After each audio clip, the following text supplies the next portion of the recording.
I was lying in the hospital after a heart attack, and my daughter called me at night. I'm getting married. The apartment and car are sold. Bye.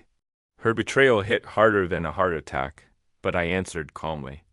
Okay, but you forgot one thing, she exclaimed. What do you mean? I laughed out loud because the apartment she had sold was actually my clever trap. Before we continue, please subscribe to this channel and let us know where you're listening in the comments. The antiseptic smell burned my nostrils as consciousness crept back, reminding me of the fragility of life as I stared at the sterile white ceiling. Heart monitor beeping steadily, a tube tugging at my left arm every time I shifted. 2 days since the attack and sleep still came in fragments between nurse visits and chest pains. The phone's shrill ring cut through the silence like a blade. 3 a.m. Who calls a heart patient at this hour? My hand trembled, reaching for the receiver, 4-line restricting my movement. The plastic felt cold against my ear. Dad, it's me. Maya's voice? Not the warm tone I remembered from years past, but something distant, clinical. Sweetheart. Relief flooded through me despite the coldness. Are you okay? It's so late. I'm calling to let you know I'm getting married tomorrow. The words hit harder than the heart attack had. I struggled to sit up straighter, monitor beeping faster. Married tomorrow? But Maya, you never said. In Las Vegas. Liam and I decided not to wait. Her tone remained flat, business-like. The apartment and car are sold. The money will help with the wedding and honeymoon. My apartment. The one I bought for her, future, put in my name as security. The car I gifted her for graduation. Sold. Sold. My voice came out weaker than intended. But, honey, we need to talk about ... There's nothing to discuss. I'm 28, Dad. I can make my own decisions. Each word felt calculated, rehearsed. Liam says you've been too controlling, keeping me dependent. This is my chance for independence, Liam says. Of course. The heart monitor's rhythm quickened. Not from the medical condition this time, but from something deeper, something transforming inside my chest. Maya, please. After everything we've been through since Mom died, I need to focus on my new life now. The dismissal in her voice cut deep. Liam's right. You held me back long enough. I'm sorry about your heart, but I can't let guilt control my choices anymore. 15 years? 15 years since Susan passed. Since I devoted everything to this daughter. Bought her the apartment, paid for college, supported her dreams, while my own slowly died in corporate law offices until my heart couldn't take the stress anymore. Goodbye. Dad, fine. The word came out steadier than I felt. But you forgot one thing. Silence stretched across the line. Then irritation crept into her voice. What do you mean? Something inside me had shifted during this conversation. The loving father she remembered was transforming into someone she didn't know existed. Someone who'd spent 30 years navigating corporate contracts and legal loopholes. A low laugh escaped my throat, surprising us both. You'll find out soon enough. Good luck with your wedding, sweetheart. I hung up before she could respond. The room fell silent except for the heart monitor's steady rhythm and distant sounds of the night shift. My pulse had stabilized, but something fundamental had changed. I stared at the small framed photo on the bedside table. Maya at her college graduation, radiant between Susan and me. 3 years ago, when she still called me daddy and meant it, the photograph trembled in my hands. Maya at 25, graduation day. Her arm wrapped around mine, while Susan's memory seemed to hover between us. 3 years ago, she still smiled like that. Still called me daddy when she was excited. 15 years? That's how long I'd been doing this alone. Susan's voice echoed from the deepest places of memory. Promise me you'll take care of our girl. She need you more than ever? The cancer ward smelled like disinfectant and dying dreams. But I'd held her hand and sworn an oath that shaped every decision since. I promised she'll never want for anything. Maya had been 13 then, sobbing into my shoulder at the funeral. And the way she used to hold my finger tightly when she was a toddler flashed before my eyes, making the current betrayal sting even more. While I wondered how to raise a teenage daughter alone, corporate law had taught me to read contracts, not broken hearts. But love makes you learn fast. Those college years blurred together in a beautiful haze of sacrifice. Tuition checks that emptied my retirement fund. Late night phone calls about exams and boys and dreams that seemed so important at 18. Dad, I don't know how to thank you for everything. Her voice had been warm then. Grateful. Real. Just be happy, sweetheart. That's all the thanks I need. I remembered the apartment hunt 5 years ago. Walking through dozens of properties in safe neighborhoods, imagining Maya coming home to her own space, the day I handed her the keys, watching her spin around that empty living room like she was dancing with possibility itself. I can't believe this is really mine. She'd hug me so tight my ribs ached. Pure joy, the kind that makes sacrifice feel like privilege. You deserve it. Your mother would be so proud. The legal paperwork had been carefully structured, a trust arrangement that protected both of us.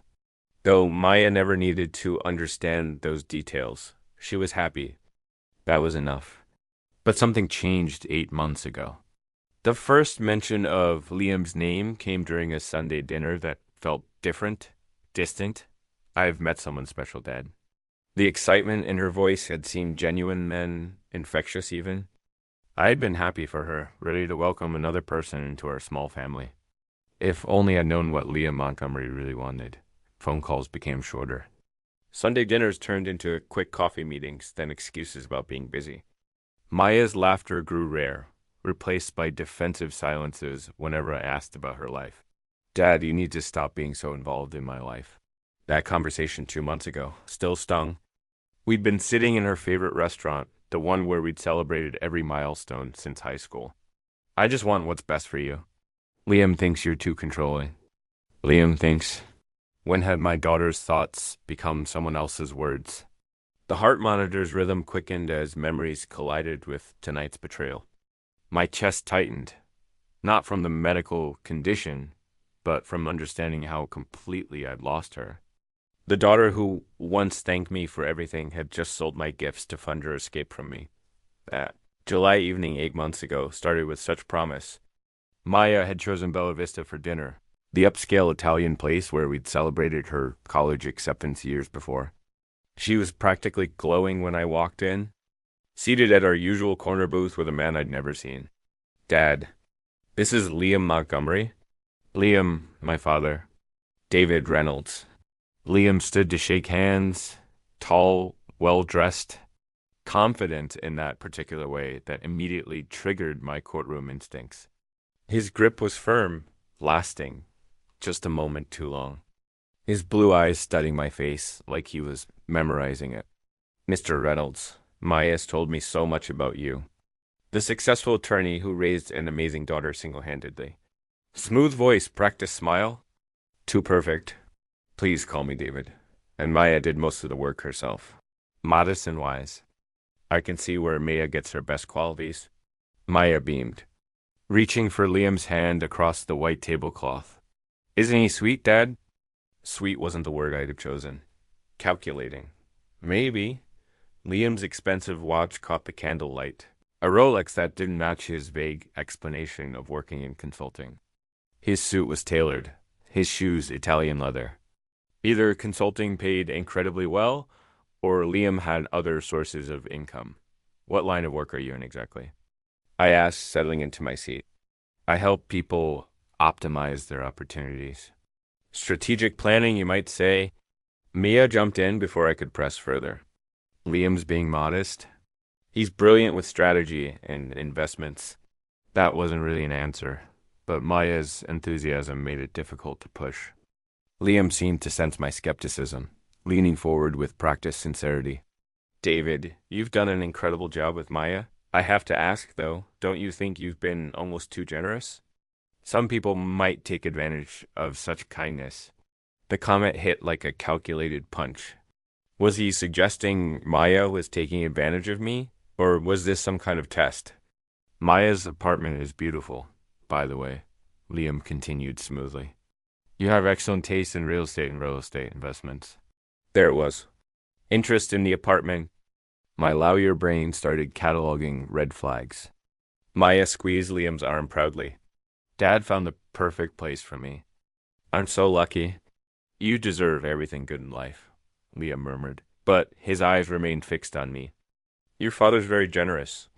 Smart investments in the right properties. The waiter approached, and Liam insisted on ordering an expensive bottle of wine.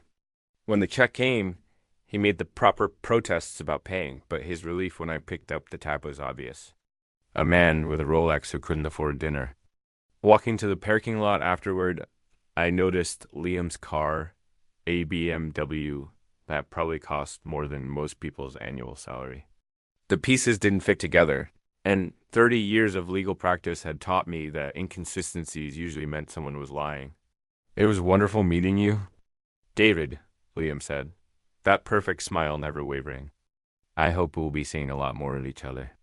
As I drove home that night, every instinct I'd honed in decades of depositions and cross-examinations screamed warnings, but Maya was happy, glowing with that special light that only comes from being in Love Tuesday. Morning arrived with discharge papers and a transformation I hadn't anticipated.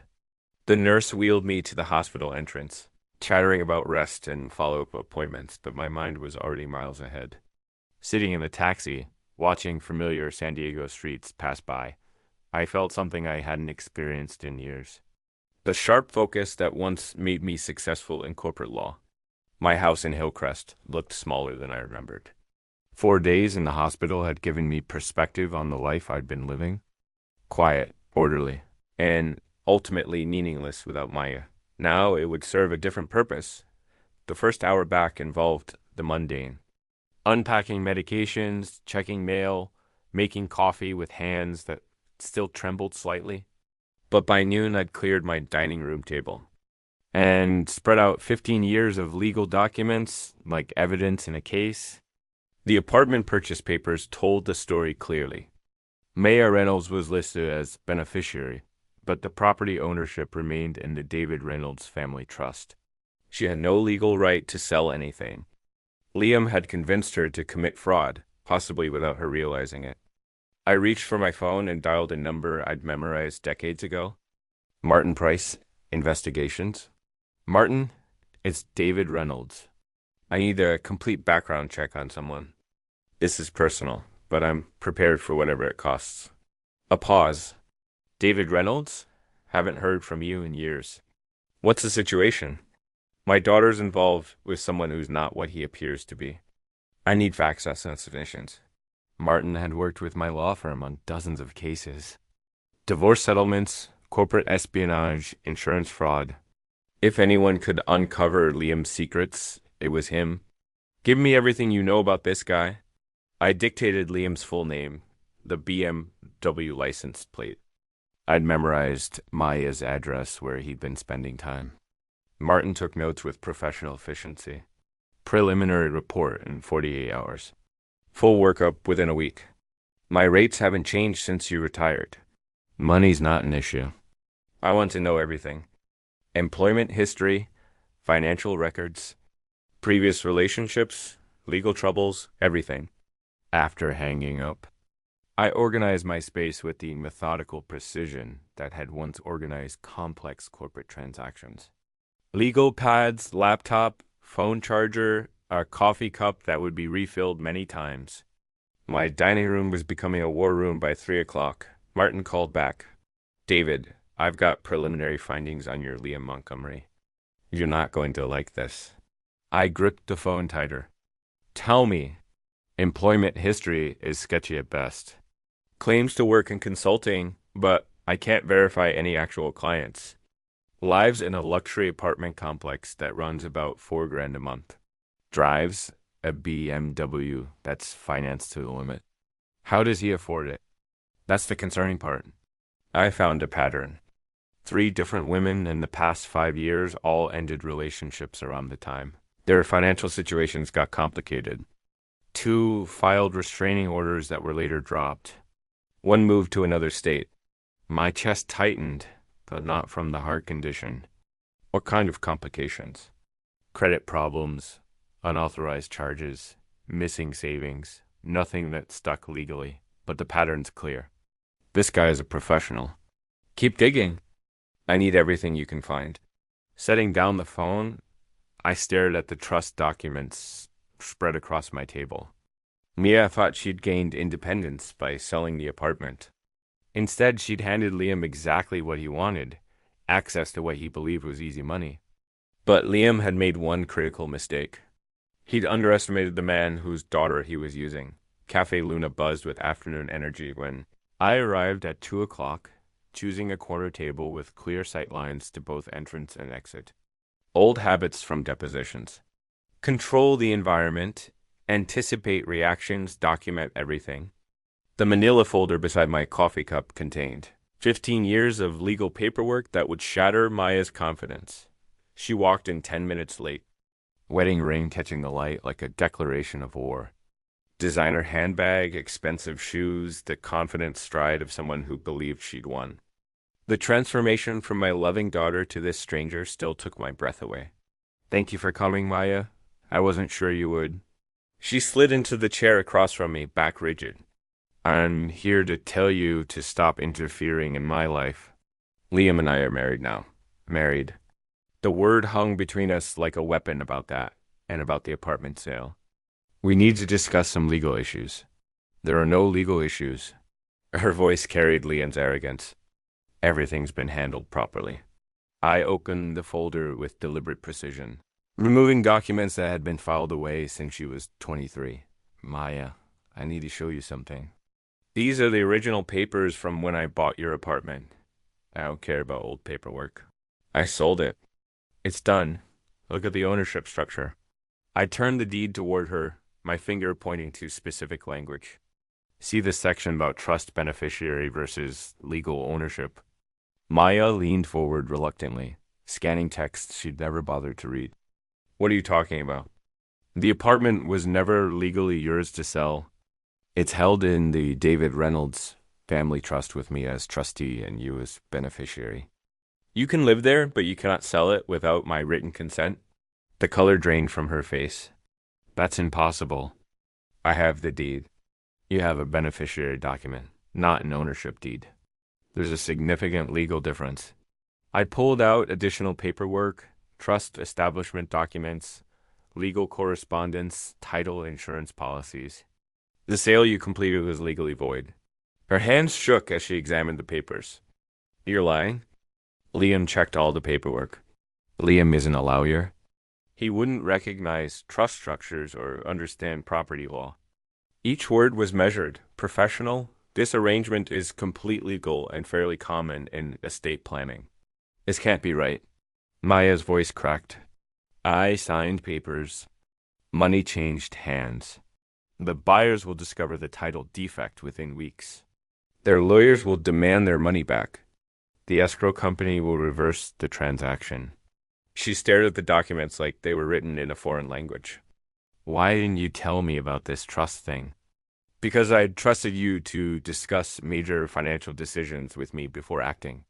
I established this structure to protect your interests, not to control you. Maya's phone buzzed. She glanced at it quickly. Probably Liam wondering about our meeting. Liam says you've been manipulating me my whole life. Liam says many things. I gathered the papers methodically. Has he shown you documentation of his consulting business, client contracts, tax returns? That's none of your business. Everything about Liam Montgomery is my business now. The professional mask slipped just enough to let her see the fury underneath. You gave a stranger access to what he believed was $500,000 in real estate equity. He's my husband. He's a fraud investigator's dream case. I closed the folder.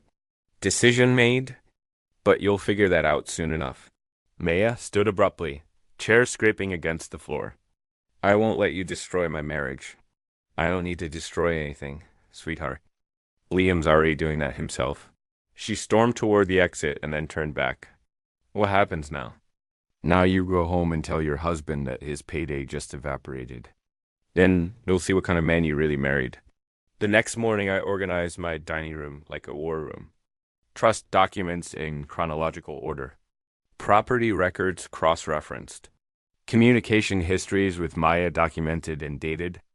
30 years of legal practice had taught me that preparation wins battles, not passion. My phone rang at 10:30. Martin Price, the detective. David, I've got more on your Liam Montgomery. You're going to want to hear this? Sitting down. I'm listening. Patterns worse than I initially reported. 5 women over 8 years, not 3. 2 restraining orders, 3 civil suits settled quietly, 1 bankruptcy filing that mysteriously disappeared. This guy's a professional. What kind of professional? The kind who researches targets carefully. Older women, recent widows, financially comfortable, but emotionally vulnerable. He's got a playbook? I made notes methodically. Current financial status. Underwater on everything. BMW lease about to default. Apartment rent 3 months behind. Credit cards maxed. He needed Maya's apartment money badly. Needed. Past tense.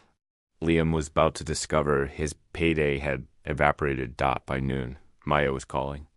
Dad, Liam says you can't legally do this. He's hiring a lawyer.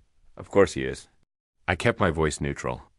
Maya, has Liam shown you his tax returns, business license, any documentation of his consulting work? Silence? Then defensive? We're married. I don't need to see his papers.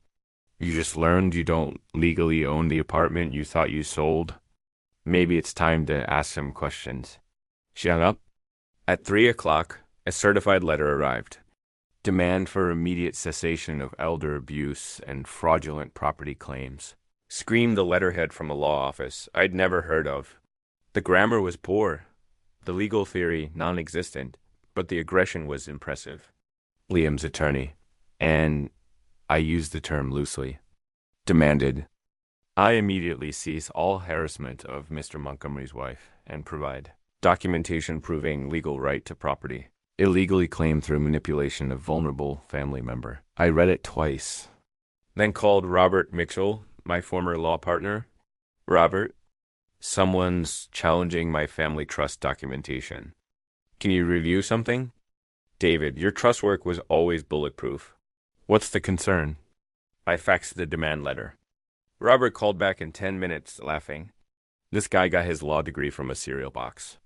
Elder abuse with a trust you established 5 years ago when you were mentally sharp and independently represented. Property manipulation. You've got title insurance and bank records going back decades, so I should be worried only about wasting postage on your response. But I wasn't just responding to Liam's pathetic legal threat. I was preparing for war. That evening, I drafted my reply with surgical precision.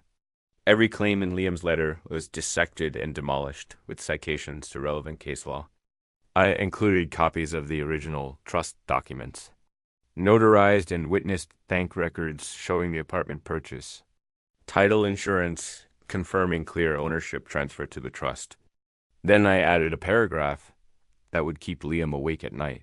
Please advise your client that any further frivolous legal actions will result in full investigation of his background, financial status, and history with other vulnerable women. We have obtained preliminary information suggesting patterns of predatory behavior that may interest law enforcement.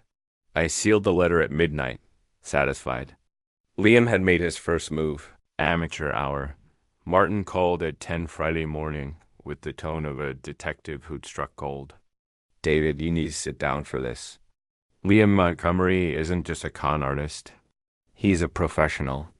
2 previous marriages, both ending the same way your daughter's heading. I pulled out a legal pad, ready to document everything. Give me names and dates. Alice Parker, married March 2018. Divorced February 2019. Financial advisor. Lost $180,000. Jessica Wallace, married June 2020. Divorced September 2022. Real estate agent. Lost $250,000 plus a rental property. My pen moved steadily across the page. Same pattern? Identical. Whirlwind romance, rushed marriage, gradual access to finances, then disappearance when the money runs out. Both women filed civil suits. Both settled quietly rather than face public humiliation. Are they willing to testify? already contacted them. They want Liam stopped before he does it again. 3 hours later, I spread the evidence across my dining room table, like pieces of a jigsaw puzzle that finally made sense.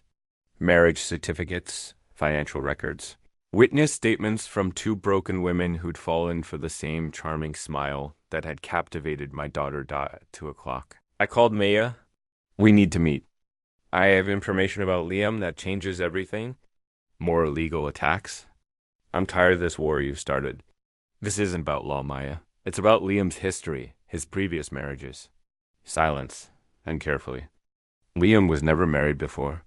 Cafe Luna, 1 hour. Bring an open mind.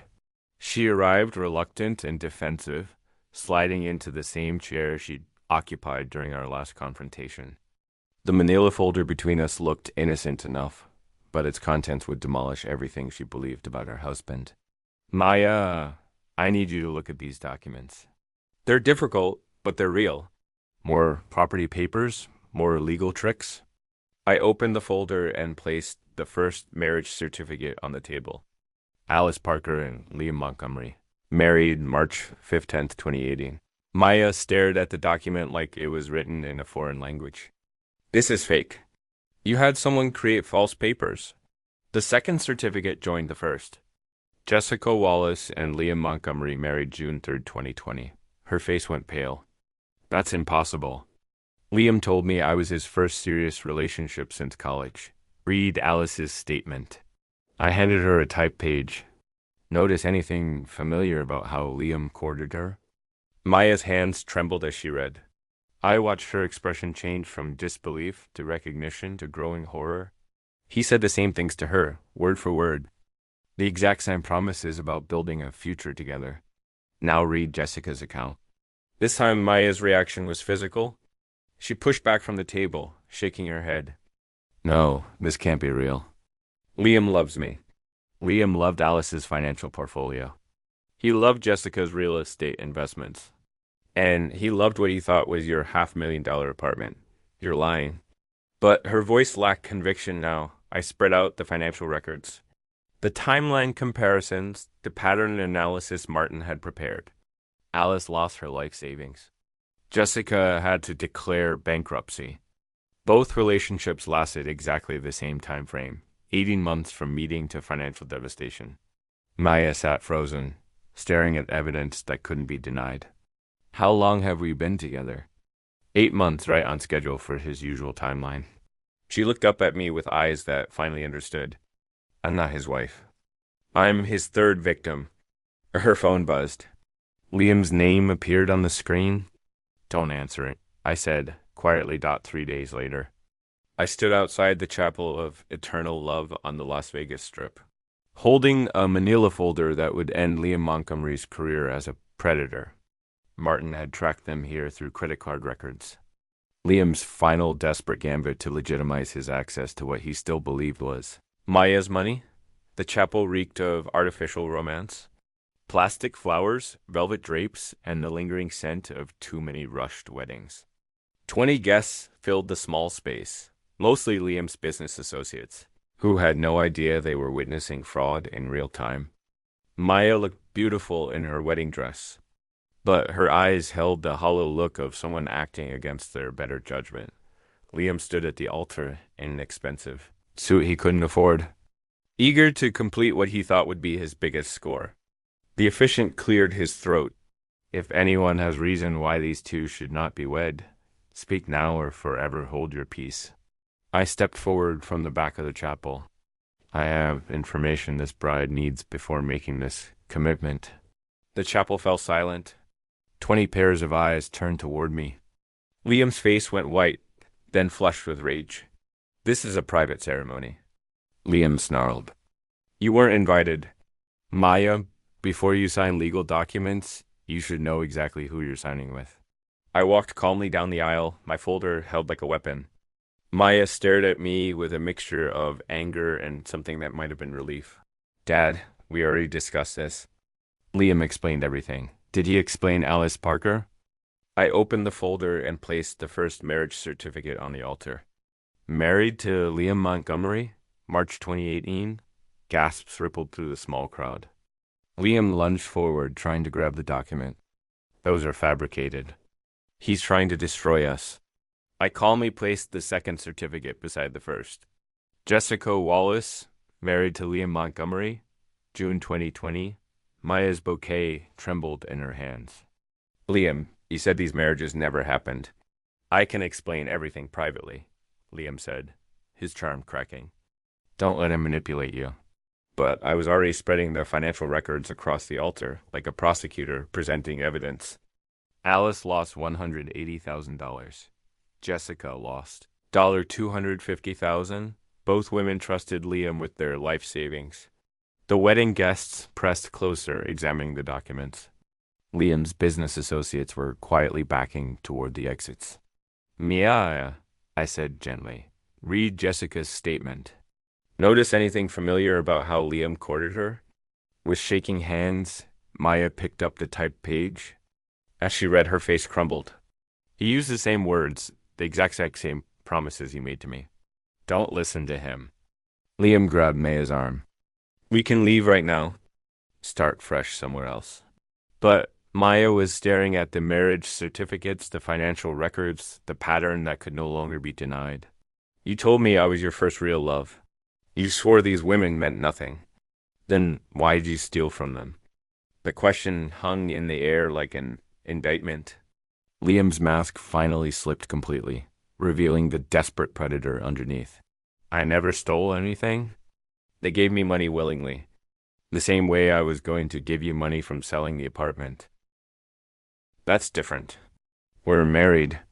What's yours is mine? Maya slowly removed her wedding ring, holding it like it had turned to poison. We're not married yet, and we're not going to be. She walked away from the altar, still in her wedding dress, but no longer a bride.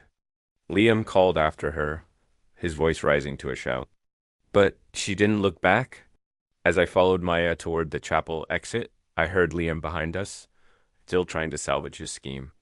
But his audience was gone, his credibility destroyed, his perfect plan reduced to public humiliation 2 days after Las Vegas. My phone rang at 10 o'clock in the morning. Maya's name on the screen? The first time she'd called me since the chapel confrontation. Dad. Her voice sounded small, uncertain. I owe you an apology. I set down my coffee, giving her my complete attention. Maya, you don't owe me anything. I'm just glad you're safe. How did you know from the very beginning? How did you see through Liam when I couldn't? Experience, sweetheart. 30 years of reading people in depositions and a father's instinct to protect his daughter. There was silence, then a shaky breath. I feel so stupid. All those red flags I ignored because I wanted to believe he loved me. You're not stupid. Liam's a professional. He's done this before, and he'll try to do it again unless we stop him. That afternoon, I activated the most powerful weapon in my arsenal. My professional network. 3 decades of legal relationships. Former colleagues now sitting as judges. Partners in major firms, prosecutors who owed me favors. Robert Mitchell took my first call.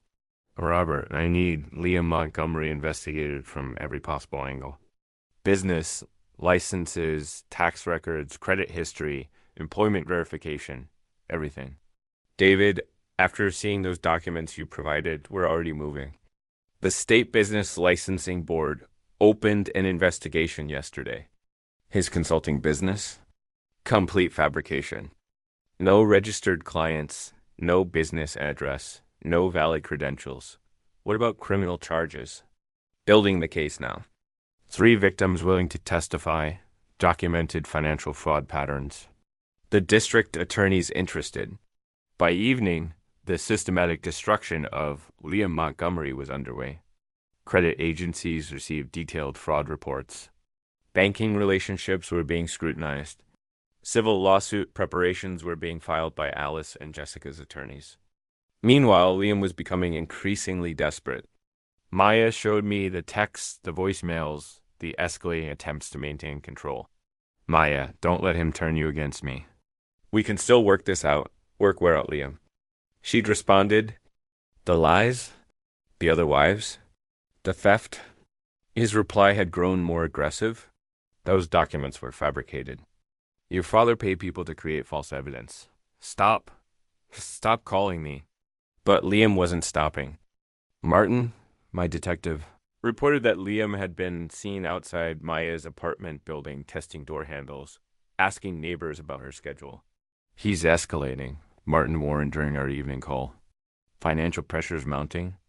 His BMW got repossessed today, and he's 3 months behind on rent.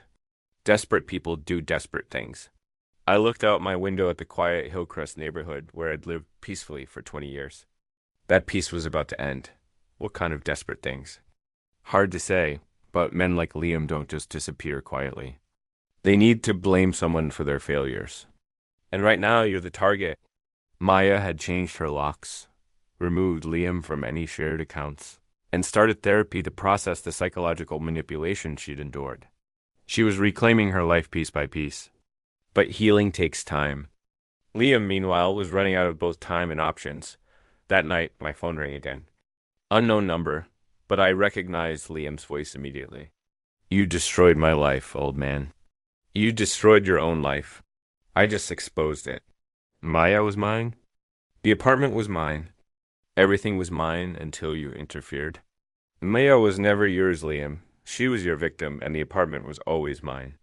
The line went quiet for a long moment. When Liam spoke again, his voice carried a coldness that made me reach for the security system remote. This isn't over, David, not by a long shot.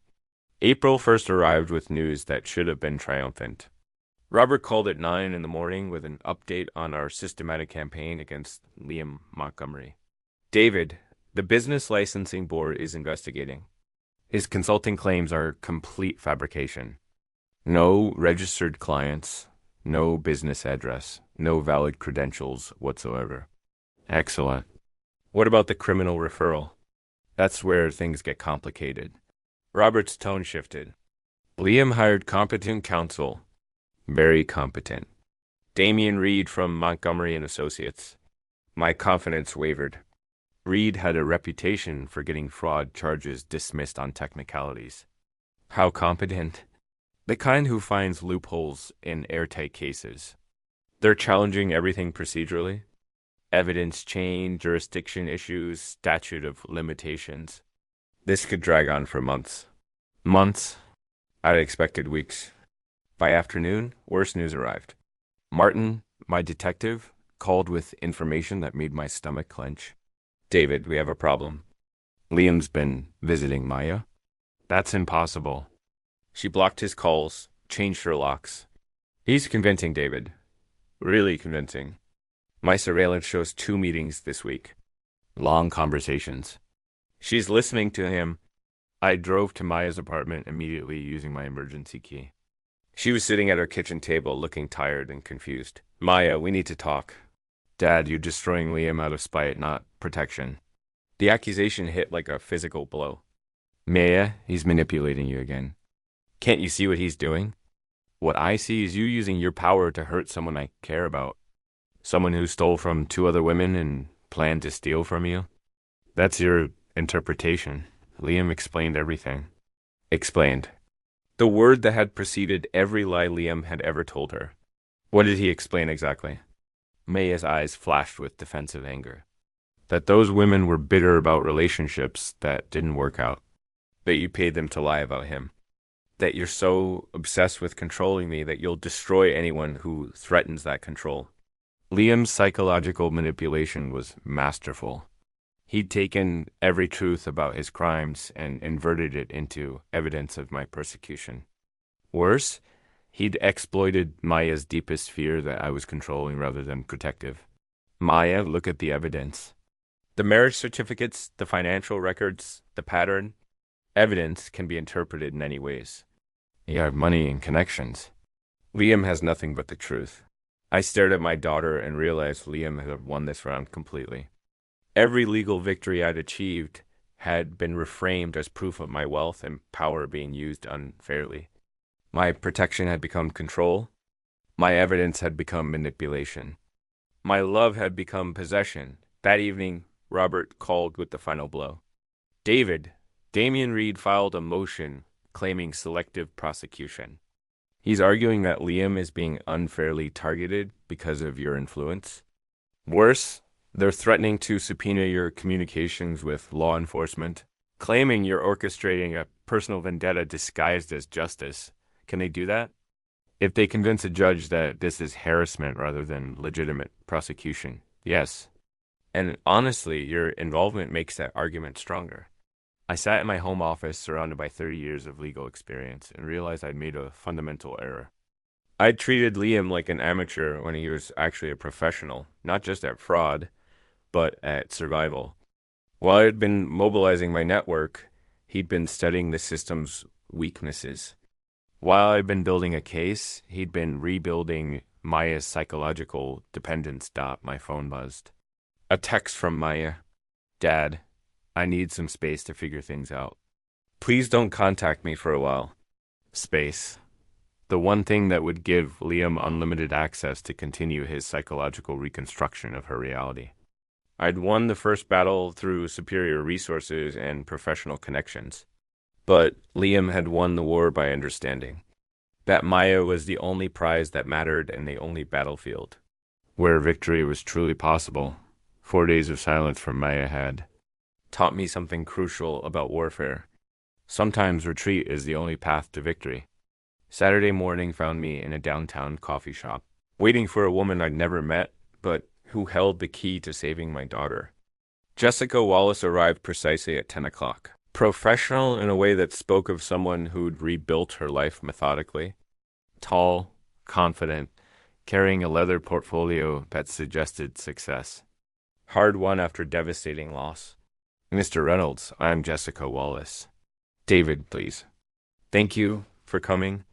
I know this isn't easy. She slid into the booth across from me, her eyes sharp with the intelligence Liam had once exploited. I've been waiting 3 years for someone to ask about Liam Montgomery. I want him stopped. Tell me exactly how he operated. Every detail matters. Jessica opened her portfolio, revealing documents organized with business-like precision. Liam is methodical. He researches targets carefully. Successful women with emotional vulnerabilities, recent divorce, death in family, professional isolation. I thought of Maya after Susan's death. How vulnerable 13-year-old grief had shaped her need for approval. He told me his ex-wife had destroyed him financially, Jessica continued. Made me feel like I was rescuing him with my love and stability. Maya mentioned Liam had financial problems from past relationships. That's stage 1. Stage 2 is the joint account for our future together. Stage 3 is the urgent business opportunity that requires immediate investment. She spread bank statements across the table, transfers totaling $250,000 over 18 months. How did you finally realize what was happening?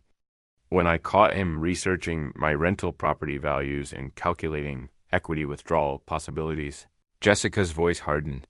He wasn't planning our future. He was appraising my assets. What happened when you confronted him? He turned it around. Made me feel guilty for not trusting him, for being suspicious of our love. That's his greatest skill, making victims blame themselves for his crimes. The pattern was breathtakingly familiar. Liam hadn't just stolen Maya's money. He'd stolen her ability to trust her own judgment. Jessica, I need to ask something difficult. Is Liam planning to disappear? Her face went pale. Has he mentioned business opportunities in other states? Consulting work that requires travel? My stomach dropped. Maya said something about Liam considering expansion to Nevada. That's how he left me. Sudden business trip that became permanent relocation. By the time I realized what happened, he transferred everything to offshore accounts. How long before he typically runs? 18 months maximum. But if pressured, he can accelerate. How long has he been with your daughter? 8 months. Then you have days, not weeks. When pressure mounts, Liam doesn't just disappear. He takes everything he can carry. I spent the afternoon documenting Jessica's testimony, cross-referencing her timeline with Maya's relationship progression. The parallels were terrifying. Every romantic gesture, every promise, Every financial request followed Liam's established playbook exactly at 4 o'clock. Jessica made a call that changed everything. Alice, it's Jessica Wallace. I'm with another father whose daughter is involved with Liam Montgomery. She handed me the phone. Mr. Reynolds. Alice's voice was steady, but sad. I lost everything to Liam. My savings, my house, my ability to trust anyone. Don't let him do that to your daughter. Will you help me stop him? I've been ready to testify for 3 years. Just tell me when and where. By evening, I had what prosecutors call a pattern case. Multiple victims, identical methods, documented financial crimes, and witnesses willing to testify. More importantly, I had something Liam couldn't manipulate or discredit. The voices of women who'd survived him and wanted justice. But time was running out. Jessica's timeline analysis suggested Liam would move within days. Maya was completely under his influence. Believing she was protecting him from my persecution, I looked at the evidence spread across my dining room table. Not just documents this time, but the testimonies of 2 women whose lives Liam had destroyed. Tomorrow, I would have to choose between respecting Maya's request for space and saving her from the same fate. The phone rang. Martin, my detective. David, we have a problem. Liam's been making unusual financial moves. Large cash withdrawals, travel bookings. It looks like he's preparing to run. I glanced at the clock. 7 p.m., if Liam was following his established pattern. Maya had less than 48 hours before she woke up to find her life savings gone, and her husband vanished. Monday morning arrived with the sound of car doors slamming in the parking lot below. I watched from my office window as Detective Martin Price led 2 uniformed officers toward Maya's apartment building. In my hand, I held the warrant we'd obtained based on Jessica's testimony and Alice's corroborating evidence, the kind for subtle. Approaches had ended. I met them at Maya's door carrying the complete evidence file, bank records, marriage certificates, witness statements from 2 women whose lives Liam had destroyed. Behind me, Jessica Wallace stepped out of her rental car, ready to face the man who'd stolen her future. My key still worked. Maya's shocked face appeared as we entered, confusion turning to horror as she saw the police officers. Dad, what's happening? Liam said you were trying to destroy us. Maya, I need you to listen to Jessica. She has something important to tell you. Liam emerged from the bedroom already dressed, a packed suitcase barely visible behind him. His confident mask slipped when he saw Jessica, and the beads of sweat forming on his forehead betrayed his cool, collected facade. This is harassment, he said. But his voice carried the tremor of a man whose world was collapsing. You can't just break into our home with police. Liam Montgomery, Detective Price announced. You're under arrest for fraud in the first degree, theft, and conspiracy to commit financial crimes.